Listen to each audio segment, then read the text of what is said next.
Kwa majina anaitwa Gloriana Julius Kimati, ni mkuu wa wilaya ya Monduli na ni mwananchi wa Monduli.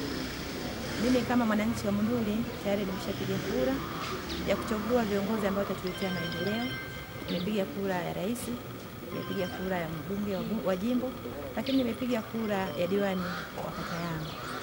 Nitoe rai kwa wananchi wenzangu, baada ya kumaliza kupiga kura, turudi nyumbani twende tukasubiri matokeo. Asanteni sana. Mimi Musini Kasim, katibu tawala wa wilaya ya Monduli. Leo tarehe 29 mwezi wa Oktoba mwaka 2025 nimetumia haki yangu ya kikatiba ya kuchagua viongozi ambao watatusaidia kutuongoza katika kipindi cha miaka mitano. Nimewahi asubuhi na mapema, baada ya vituo kufunguliwa saa 1 kamili nimeweza kupiga kura.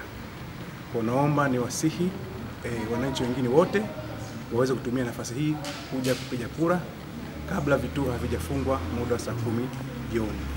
Watumishi wote wa umma, watumishi wote wa sekta binafsi na wananchi wote kwa pamoja waende katika maeneo waliojiandikisha kuweza kutumia haki hii ya kimsingi ya kuweza kupiga kura kwa ajili ya kuweza kuchagua viongozi wao.